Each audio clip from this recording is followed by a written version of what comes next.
Bonjour à tous, bienvenue dans ce 11e jour du calendrier d'avant la fin des temps. Comme à chaque fois, j'invite ceux qui n'ont pas vu les épisodes précédents à le faire pour bien comprendre l'histoire. Une fiche s'affiche en haut à droite de l'écran et vous pourrez retrouver le lien vers les épisodes précédents dans la description. Pour les autres, je vous souhaite de passer un excellent épisode.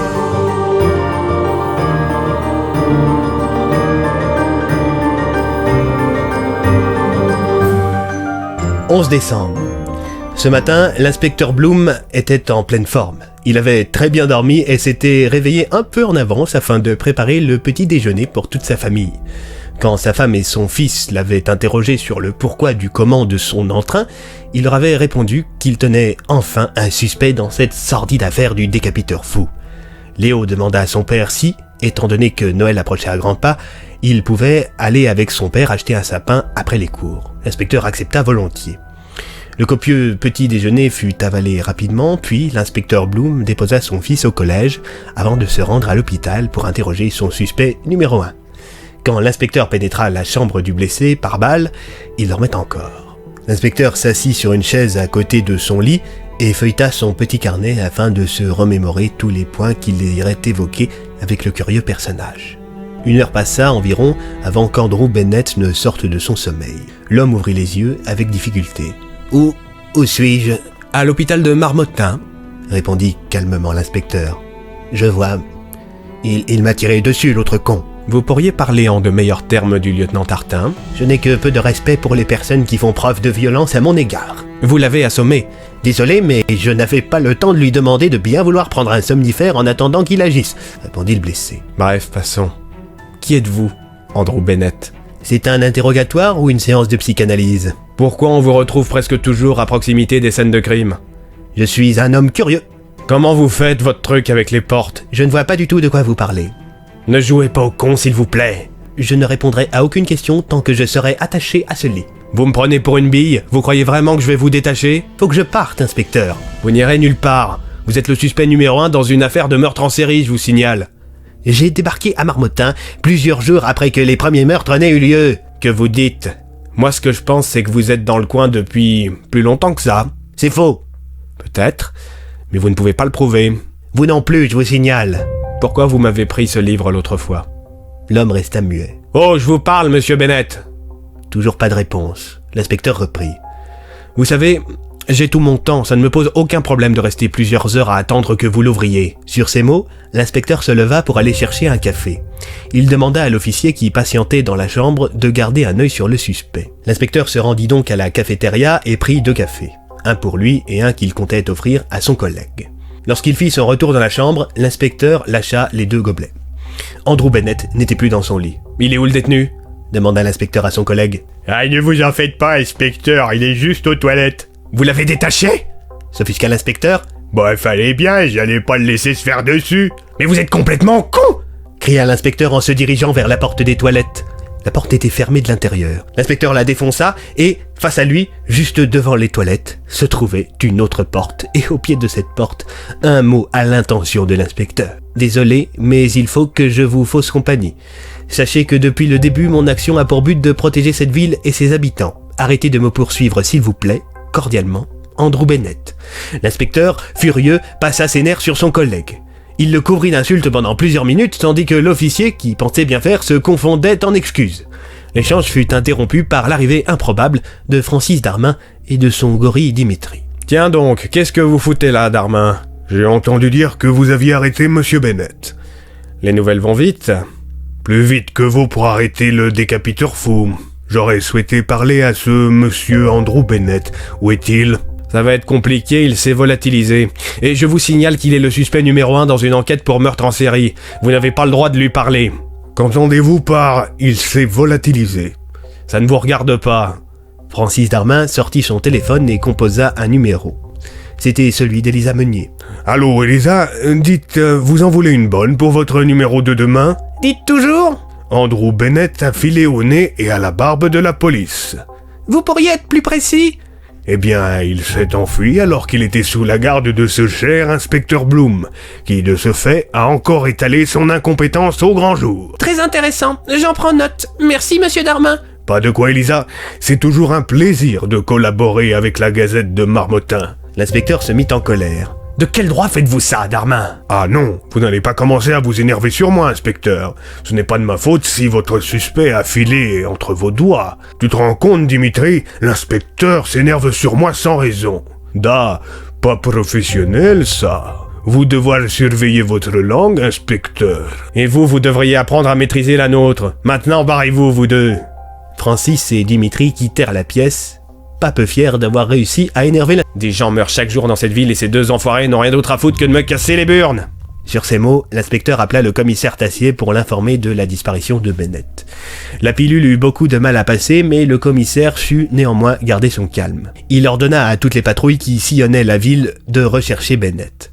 Après avoir terminé cet appel téléphonique, l'inspecteur quitta l'hôpital en direction du collège afin d'aller récupérer Léo. L'inspecteur patienta quelques minutes avant que son fils ne finisse par arriver. Il était accompagné de Thibaut. Les deux enfants avaient fini par se lier d'amitié. « Salut, pa, on peut raccompagner Thibaut chez lui ?» demanda le fils de l'inspecteur. Je te rappelle qu'on ne rentre pas directement à la maison, on doit aller acheter un sapin de Noël. Thibaut reprit. C'est pas grave, monsieur Bloom, je peux rentrer chez moi à pied, c'est pas trop loin. Et sinon, il peut pas venir acheter le sapin avec nous ? Demanda Léo. L'inspecteur prit quelques secondes pour réfléchir avant de finir par accepter. Les deux enfants montèrent à l'arrière de la voiture afin de se tenir mutuellement compagnie. L'inspecteur profita d'avoir Thibaut sous la main pour lui demander comment il allait depuis que son père avait été arrêté. Ça va mieux maintenant qu'il est plus à la maison, maman a moins peur de lui, mais je crois qu'ils vont divorcer. Et toi, ça te va cette situation ? Demanda l'inspecteur. L'enfant se contenta de hausser les épaules. Léo changea de sujet. Du coup, on va acheter le sapin chez Rupert ? Yep, comme tous les ans. Rupert Dumont était un ami de longue date de la famille Bloom. Cet agriculteur vivait en périphérie de Marmottin. Il vendait du lait et du saucisson d'une rare qualité. Quand venait l'hiver, Rupert arrondissait les fins de mois en vendant du bois de chauffage et des sapins de Noël. La ferme du vieil homme se trouvait à une vingtaine de minutes en voiture de Marmottin. Pour passer le temps, Léo demanda à son père d'allumer la radio. Ils tombèrent sur Marmottin FM, la petite station locale qui, après quelques morceaux de musique, bascula sur une interview d'Élisa Meunier. La journaliste était invitée pour faire le point sur l'affaire du décapiteur fou. Elle ne manqua pas d'égratigner au passage l'inspecteur en balançant à l'antenne qu'il avait laissé s'échapper Andrew Bennett, ce qui était partiellement faux. L'inspecteur, un poil énervé, coupa la radio. Il ne restait que quelques minutes de trajet avant d'arriver à la ferme. Tout à coup, alors que le temps était plutôt calme, il se mit à neiger extrêmement fort. Un vent puissant s'était levé et une tempête de neige s'était installée en quelques secondes. L'inspecteur ralentit, il avait du mal à distinguer la route. Léo remarqua une silhouette dans le blizzard. C'était une forme humanoïde, mais ce n'était pas un homme. C'était quelque chose de gros, de beaucoup plus gros. L'enfant alerta son père qui se concentra pour discerner l'étrange créature. Impossible de voir clairement de quoi il s'agissait. Il neigeait trop fort. Il expliqua aux enfants que ce n'était probablement qu'un phénomène dû à la puissante averse de neige. Dans le souffle de la tempête, l'inspecteur entendit plusieurs bruits sourds, des coups de feu. Il sortit de son véhicule en demandant aux enfants de s'enfermer à l'intérieur. Il se saisit de son arme de service et s'aventura dans la tempête en direction de l'immense silhouette qui devait bien faire dans les 3 mètres de haut. Derrière lui, il entendit quelqu'un crier à travers le blizzard. « Vous ne devriez pas rester par ici, inspecteur ! Retournez plutôt avec votre fils !» Cette voix, c'était celle d'Andrew Bennett. Il était armé.